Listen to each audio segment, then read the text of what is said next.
Hola, hola, hola. Muy buenas. Bien, sobre el tema que nos ocupa, el universo de la familia, uno de los temas que estamos viendo. Al final nos hemos metido con el tema de los obstáculos y nos quedan dos por desgranar, con lo cual este capítulo lo daré por terminado. Recordad que estábamos hablando como obstáculos más importantes en la rehabilitación de una persona adicta, para que los familiares lo tengáis en cuenta, porque si no, pues puede ser chocante en determinados momentos la actitud que tiene la persona que se recupera, ¿no? Y son la exigencia inmediata de resultados, los síntomas de abstinencia, la nube rosa, las crisis de curación, los sueños de recaídas, las apetencias y los impulsos. Y finalmente vimos el condicionamiento el sábado. Hoy nos vamos a meter con las dos perlas que nos quedan aquí, que son la presión social y la presión de casa, la presión familiar, las tensiones en el hogar, o como queráis llamarle. Cuando acabemos con esto tengo idea de meterme con el tema ya que hemos mirado tanto el tema de las recaídas y demás, vamos a meterle caña al tema del deseo, de la apetencia, que parece que se quedó alguien por ahí como así un poco para allá con el tema de las apetencias y de la normalidad de tener apetencias en una persona adicta, entendiendo normalidad con todas las comillas que se quieran poner. Pero es que a nadie le debe de extrañar o debería de extrañar que una persona que ha estado consumiendo, como era mi caso, pues alcohol desde los 11 hasta los 45, pues que cuando deja de consumir por cualquier circunstancia visual, olorosa o del tipo que sea, o emocional, pues se le pase por la cabeza la idea de meterse unos lingotazos de lo que sea, ¿no? O sea, es que vamos, lo raro sería que eso no ocurriera, pero bueno, como hay gente que entiende que esto de la rehabilitación es que automáticamente aquí se cambie un cable y ya no vuelve a haber tensión más en la puta vida. Yo no sé dónde han aprendido rehabilitación, pero bueno, si que me digan qué cables son y los números y los colores para que los cambie yo también. A ver si estamos aquí haciendo el tonto. Que a lo mejor no es más que cuestión de abrir, cambiar dos cables, hacer una conexión nueva y ya está. El regleta y eso ya tengo. Así que más allá de la risa, pues vamos con lo que vamos. Digo que nos quedaban las dos últimas perlas de esta historia, ¿no? Y la conclusión final. Mirad, con el tema de la presión social ya se ha hablado mucho y largo y tendido. Comenté el otro día que también había que meter aquí el tema de la presión laboral, pues porque, hombre, decir que no es tan sencillo como algunos pretenden. Y las personas adictas lo somos, entre otras muchas razones, por nuestra incapacidad para decir que no. Nos cuesta mucho trabajo decir no. Y siempre he planteado esta cuestión: ¿cuántos noes hay que soltar a no sé cuántos personas o personas para soltar un sí? Si alguien lo sabe, que me lo diga. Pero como estés en la tesitura permanente de decir que no, y que no, y que no, y que no, y que no, es porque estás en una tesitura de oferta de consumo. Si no, no tendrías que decir que no. Eso mina la decisión de permanecer abstemio, mina mentalmente, nos acosa y nos asola. Al final las dudas se abren poderosas en una cabeza pues llena de incertidumbre como la nuestra, ¿no? Acostumbrada a la inmediatez de los resultados y al cambio inmediato de humor en base al consumo de un químico o de una conducta. Mantenernos en el no permanente y una vez y otra vez y otra vez y otra vez y otra vez.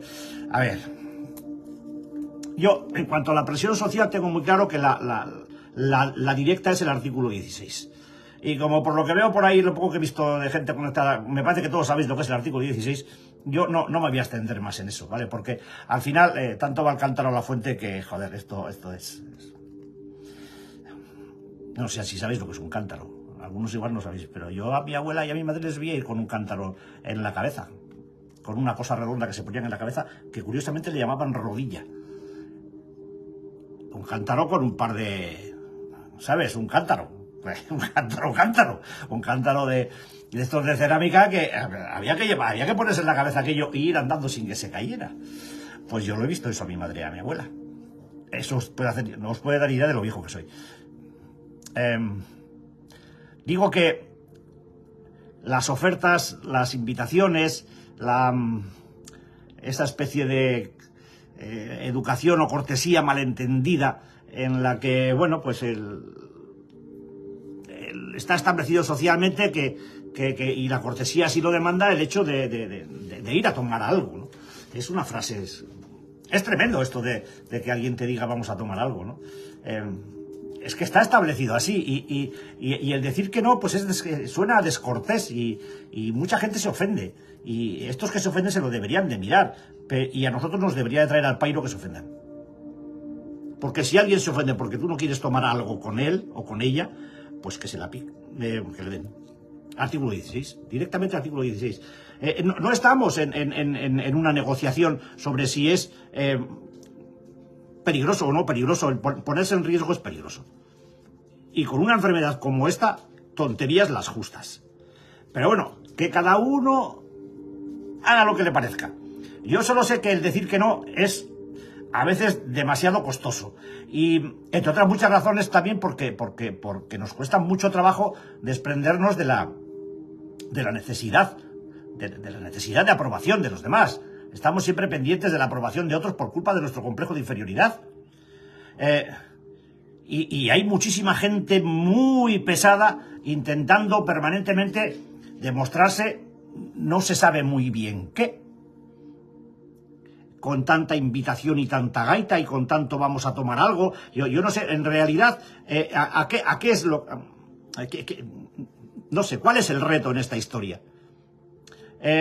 ¿Ponerse delante de una bala para que no te pegue? ¿O de una flecha? ¿O de una botella? Somos vulnerables, las personas adictas somos altamente vulnerables. Y somos altamente vulnerables a cualquier tipo de sustancia adictiva, la que sea. Y una persona adicta en rehabilitación no debería de probar ninguna. Nada que sea susceptible de generar adicción debería estar en nuestro ámbito diario de vida. Pues porque somos muy flojitos, somos hipersensibles, somos hipersusceptibles y ese manejo en el entorno social de situaciones que para otra gente no tienen ni la más mínima importancia, para nosotros pueden ser un auténtico desastre. Y al final, por estos condicionamientos sociales y por el bien queda, el tontorrón pues al final caemos nosotros. Y cuando acabamos en el barro, cuando acabamos en un psiquiátrico, cuando acabamos en un internamiento, cuando acabamos en una comunidad terapéutica o cuando acabamos donde sea, nos miran con desprecio. Porque para ellos somos gente floja, gente sin hacer. ¿Por qué tanto interés en tener con ellos gente floja cuando estamos bien? Hay un reto permanente que parece ser que es: vamos a ver si realmente estás bien o no estás bien. Y la forma que tienen ellos, de demostrarse a ellos mismos que nosotros estamos bien o mal, es si cedemos a la presión de ir a tomar algo. Y a algunos morbosamente de disfrutar con el hecho, que muchas veces ocurre, de que la persona adicta lo manda todo al carajo y dice: venga, sácame una. Y ya está. Entonces la cortesía se restablece de nuevo y ya la camaradería aflora y ya nos podemos dar besos y abrazos porque estamos haciendo lo que hace todo el puto mundo: consumir de nuevo. Ya estamos en paz con la sociedad. Ya ellos, que cuando estábamos en activo nos dejaron de lado porque nos pasábamos de vueltas cada vez que empezábamos y éramos realmente insoportables, una vez que dejamos el consumo nos ven como gente rara que se ha apartado del redil y no tienen otra obsesión en su puta cabeza que llevarnos de nuevo al redil en el que una vez nos marginaron. ¿Para qué? ¿Para marginarnos otra vez? ¿Pero qué pasa? ¿No nos enteramos nosotros de la fiesta? ¿Estamos idiotas o qué nos pasa? Que los idiotas son ellos, nosotros no somos idiotas, somos adictos. Y decir que no es lo que toca permanentemente, pero es mejor no tener que decir que no. Y la forma de no tener que decir que no es no estar en un entorno social de consumo que les den a todos. ¿Qué diversión tiene una persona que no consume alcohol en un bar cuando todo el mundo está ya con el morro medio caliente diciendo gilipolleces de todo tipo y color? Pero si es que es insoportable. Es insoportable. Una persona que se mete en un proceso de cambio y de rehabilitación, adquiere una serie de valores en las que determinadas situaciones ya no se dan, porque son implanteables. Hablar de chuminadas, de tonterías sin sentido ninguno y sin ningún valor de ninguna clase. Aquí hablamos de cosas serias, joder. Hablamos de vida o muerte, de locura, de cordura, de salud y de enfermedad. Y no estamos hablando de chorradas que a cualquiera que ande por ahí suelto por la calle, pues le pueden parecer que no tienen, es que no tienen otra cosa que hacer más que tocar los pies a los que estamos intentando hacer algo en condiciones en la vida. Hemos sido tontos útiles. Yo por lo menos he sido un tonto útil. Y estos que bebían conmigo y que consumían conmigo se frotaban las manos cuando yo estaba un poco pasado de vueltas, porque pagaba más rondas, que estaba continuamente echando mano al bolsillo, era más rápido que venir el niño. Era un idiota, un tonto útil para esta gente que se aprovechaba de mí descaradamente. Y cuando veían que ya me había pasado de vueltas, me dejaban de lado. Y que cuando dejé de consumir y me metí en un proceso de rehabilitación y estuve 3 meses, porque entonces los listos que había por aquí te recomendaban eso de agua, aguanta y al grupo, pero del médico ni hablar, porque el médico no tiene ni puta idea. Me hicieron pasar 3 meses infernales en los que perdí 18 kilos y me veían sentado porque seguido me tuvieron que intervenir de los 2 pies, un regalito del fútbol, y me veían en la calle con mis muletas y un libro sentado en un banco de un parque, mientras ellos pasaban haciendo las rondas por enfrente de mí. Y todavía estoy esperando, después de más de 20 años, a que alguien se dirija a preguntarme: oye, ¿qué coño ha pasado contigo? Y prefiero que no vengan, prefiero que no vengan. También que no hubieran venido entonces, porque estaba yo muy flojo emocionalmente, y lo más probable es que algunos hubiera llevado un muletazo. Y no de los que pega el Morante, ¿no? De las muletas que llevaba yo para mis 2 pies, que todavía las conservo, por cierto. Y a lo mejor las voy a necesitar un día de estos. No para darle a alguien en la... Bueno, a lo mejor también para darle... Yo qué sé. Ellos que me veían como el raro del entorno, el que se iba todos los días para casa con el morro caliente, mientras yo veía a otros que se iban a casa con el morro caliente, y yo creía que los que se iban a casa con el morro caliente eran los otros. A mí no me veía con el morro caliente, pero ellos sí me veían con el morro caliente, porque sabían cuándo acercarse. Cuando yo echaba la mano al bolsillo, aquello se llenaba de público. Era más famoso que la hostia. Era famosísimo el tonto del barrio, por no decir el borracho. Bueno, las 2 cosas. El borracho tonto. Bien que se aprovecharon de eso. Esos son los que comentaba el otro día del famoso encuentro aquel que me vino pegando en la espalda. Y hombre, ya que llevas tanto tiempo sin beber, ya va siendo hora de que bebas, ¿no? Y no te das la vuelta y te acuerdas de toda su familia, pues porque tienes más educación que él. Y no se lleva un guantazo, pues porque ya está un poco recuperado, porque si no, pues sería lo suyo, ¿no? En fin, artículo 16. Pero este tipo de presión en una persona todavía no acondicionada o no equilibrada en rehabilitación, pues puede hacer mella. Incluso después de muchos años, la frase de ¿y por qué no? Se puede abrir paso en una cabeza como la nuestra. Son tendencias ocultas, firmemente enraizadas, y la memoria pone en marcha los circuitos. Nuestro cerebro no olvida. Nosotros a veces nos olvidamos, pero nuestro cerebro no olvida. Las neuronas tienen una memoria cojonuda y se acuerdan perfectamente de las situaciones, y se acuerdan de los estímulos, y se olvidan de los problemas. Y nos metemos enseguida en la dinámica de espera o de previsión de recompensa, y nos olvidamos enseguida porque no tenemos grabado nada en cuanto a la previsión de consecuencia. Y caemos como ceporrines. Y después viene el llanto y el rasgar de vestiduras, ¿no? ¿Y qué ha pasado? ¿Y por qué ha pasado? ¿Y qué habrá pasado? Hombre, ¿dónde estaba quien tenía que estar? ¿Dónde estabas? Si es que tienes a alguien al lado que está haciendo rehabilitación contigo en el plano familiar, tenía que estar con... Hombre, no te pueden vigilar permanentemente. Hay cosas que tienes que hacer tú. Pero sí que es verdad que muchas veces el entorno familiar propicia situaciones. Demasiadas cenas, demasiadas comidas, demasiado ambiente de normalidad. Pero qué normalidad ni qué cojones. La normalidad para una persona adicta en rehabilitación es no estar entre la normalidad de la gente que consume drogas. Y me da igual si son legales que ilegales, cojones. Es decir, ¿qué coño pinta? Pues prepárate una comida en casa. Y aún y todo, le va a poner en efervescencia a la persona adicta, porque le va a recordar los momentos en los que esas celebraciones se hacían con consumo. Entonces, pero es que aquí, en este país, no puede estar la gente una buena temporada sin hacer cenas, ni merendolas, ni patín patán, coño, con tanta cena y tanta hostia. Pero que de verdad tenemos que estar siempre con una cuchara o con un tenedor en la mano para cualquier cosa. Luego dicen que en este país hay mucha obesidad. Joder, no me extraña. Si estamos todo el día tragando.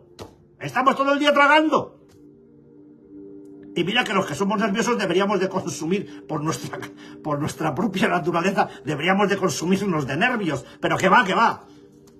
Llegando a determinada edad, las camisas se encogen con una facilidad que es la hostia. Es tremendo.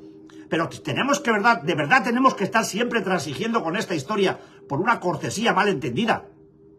De verdad tenemos que tragar con esto. De verdad tenemos que estar buscando siempre la aprobación de los demás. ¿Para qué? ¿Qué aprobación necesitas tú para estar bien? Más que la tuya. Si tu gente está implicada en un proceso de rehabilitación, ya tienes suficiente. No te preocupes que la vida no va a ser tan aburrida, lejos de toda esta prole de idiotas que están todo el día con un vaso en la mano, o con un canuto, o con una bolsita de polvos blancos en el bolsillo. No sabemos ya lo que estamos haciendo. Entonces, yo no digo que...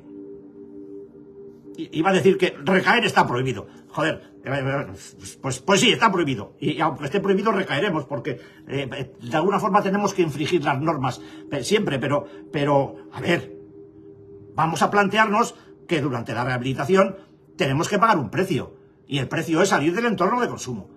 Y dejaros de gaitas con estos sitios que dicen que la verdadera demostración de la rehabilitación es estar en un entorno de consumo sin recaer. Que joder, que eso es una aberración neurológica, eso es una barbaridad. Y al final se paga.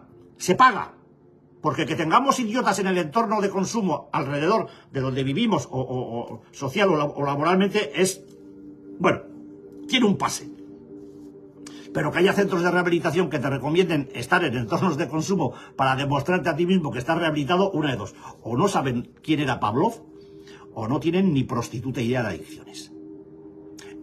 Vuelvo a insistir. Argentina, doctor Gijena. Mirad los vídeos de este hombre, a ver si el que no lo sabe todavía entiende un poco, con palabras de un argentino psiquiatra, pues las cosas que decimos los demás de una manera un poco más bruta, por decirlo, en fin. Bueno, quiero acabar hoy con esto y no me voy a extender más con el tema de la presión social. Creo que está bastante claro. Y como voy a hablar en días sucesivos del deseo, de la apetencia, del craving, o como queráis llamarlo, pues ahí lo dejo. Durante la rehabilitación, sobre todo al inicio de ella, y puede que a largo plazo también ocurra, porque desgraciadamente pues la vida es así, ¿no? Se producen tensiones en el hogar. Se producen tensiones en casa, pues porque vuelvo a repetir la misma historia de siempre. La adicción es un elefante plantado en el medio del salón de casa. Y todo el grupo familiar, hijos, pareja, padres, todos los que vivan en esa casa, se acostumbran a pasar por entre las patas del elefante, por entre la trompa, por entre todo lo que el elefante hace y deja de hacer, y al final uno se habitúa a vivir en unas condiciones de estas características. Esto es un símil, ¿no? No vaya nadie a pensar que... Porque vamos, no sé. Es que luego me dicen que lo del... En fin, vamos a dejarlo, que no me quiero meter en más charcos. Quiero decir que la gente, el grupo familiar, adopta una serie que ya vimos de roles para intentar mantener el grupo unido, y cada uno de los miembros del grupo pues adopta una postura ante toda esta situación. Vimos cómo los críos adoptaban unos roles, pues desde el gracioso, el campeón, el conflictivo, y cómo las parejas o los hermanos o los demás pues adoptaban otro tipo de roles. Y yo creo que, bueno, me remito a los capítulos anteriores. Pero bueno, al abandonar el consumo o la conducta, cuando nos metemos en el proceso de rehabilitación, pues el mero hecho de dejar de consumir, y por esto es tan importante que la familia también se meta en un proceso de rehabilitación familiar, el abandono del consumo, de la conducta, no es suficiente para solucionar los problemas que la etapa activa de la adicción ha ocasionado. Las fricciones, las discusiones, el daño infligido, padecido y hecho padecer, hace que haya posturas enquistadas, posturas muy difíciles de corregir si no se entiende claramente que son producto de la enfermedad, no de la voluntad de la persona enferma. Pero esto cuesta mucho tiempo que lo acepte el familiar. El familiar normalmente, sobre todo el que no viene a la rehabilitación, entiende que es algo que el adicto hace queriendo, que lo hace porque quiere, que en realidad está delante de una persona mala, malvada, que ocasiona daño a sus hijos y a su entorno familiar más cercano porque le da la puta y real gana. Claro, cuando uno deja de consumir, la tendencia de ese tipo de familiar es pensar que, bueno, pues ya está, se ha acabado el consumo, aquí ya no hay ningún problema. Pero ¿cómo no va a haber ningún problema? Pero si es que el problema de fondo no era el consumo era el escaparate del problema. El problema está detrás del escaparate, está dentro de la tienda, dentro del comercio, y no en la primera entrada, sino en la trastienda, en lo más grande, en el almacén. Ahí está el problema. Entonces, el hecho de pensar que por dejar de consumir aquí ya se ha acabado todo tipo de conflicto, pues, hombre, después de los obstáculos que hemos leído, yo creo que ha podido quedar claro que cuando uno deja de consumir, hay cosas que emergen. Los conflictos en el hogar también. Y puede empezar una época de reproches en el que cuando la persona adicta pues empieza a recuperar un poco, quiere tomar posesión, digamos, de su cargo, entre comillas, en la familia, de su puesto en la familia, y cualquiera, pues hijos o pareja o quien se le puede decir, ¿dónde estabas tú hasta ahora? Entonces te metiste cuando te necesitábamos. Y uno se puede quedar con una cara de bobo pues de aquí a Madrid, ¿no? Y diciendo, joder, pues bueno, pues tienes razón, ¿dónde estaba yo? Y sentirse más culpable, y a lo mejor con la carga de la culpa pues la volvemos a liar de nuevo otra vez, y total, como de la carga no me puedo desprender, pues voy a seguir con la carga, ¿no? Y esto no lo tiene que admitir una persona adicta, se tiene que rebelar contra esta situación. La carga hay que quitársela de encima, joder. No podemos estar pagando facturas toda nuestra vida. No, señor, si nos ponemos en rehabilitación, ya estamos haciendo lo que tenemos que hacer para recuperar lo que haya que recuperar, lo recuperable. Lo que no se pueda recuperar, no lo vamos a recuperar. Lo que está claro es que los conflictos haylos. Y cuando uno empieza la rehabilitación, se encuentra con muchísimas sorpresas. Primero, por parte de la familia, resulta que la persona adicta que se recupera ya no es tan fácilmente manipulable. Que la persona adicta que se recupera empieza a pedir explicaciones de determinadas situaciones, pues que no entiende. Sí, es verdad, ha estado ajeno a todo esto, pero igual tiene derechos. Si el grupo se ha aclimatado a la adicción para mantenerse unido, no es de ley que cuando la persona se rehabilita, el grupo haga un esfuerzo por aclimatarse a la nueva situación de no consumo, en vez de que el que se está recuperando se meta en la situación anterior. ¿No creéis que esa es la derecha? Que si seguimos haciendo las mismas cosas vamos a volver a caer en las mismas trampas de siempre. La persona adicta no puede consentir eso. Y el grupo familiar se va a tener que aclimatar a buscar, adaptarse a la homeostasis nueva, al nuevo equilibrio. Pero para eso necesita rehabilitación. Esto no se hace chascando el dedo y ya está, y cambio porque me da la gana. No. Uno no cambia porque le da la gana, uno cambia cambiando. O una. Cambia cambiando. Y cambiando, ¿qué significa? Haciendo cosas. Haciendo lo que haya que hacer. Rehabilitándose. De otra manera no se puede cambiar. Entonces, en estas situaciones, las primeras semanas pues suelen ser tensas. Y mucha gente toma decisiones por la inmediatez o azuzados por la angustia del problema que luego no tienen solución. En algunos casos enquistar más el problema y acabar pues a tortas o cada uno por su lado. Sabemos que puede haber tensiones y rencores acumulados durante años, y esto no se arregla en 4 días. Un problema dilatado de décadas, pretender, como decía al empezar el tema, que se arregle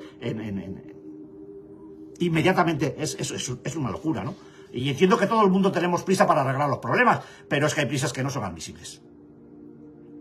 Por otra parte, la asistencia a las terapias, según en donde esté el tema, pues roba tiempo a la familia, ¿no? La familia tiene que hacer muchas cosas y perder el tiempo en una terapia, pues no lo suelen aceptar con facilidad. Es una carga, es un desgaste, tienen que oír cosas que no gustan, tienen que hacer cosas que no les parecen necesarias, porque desde su punto de vista, pues no entienden tanta dedicación a la rehabilitación, cuando entienden, como he dicho al principio, que aquí el problema era el consumo y el consumo ya no está.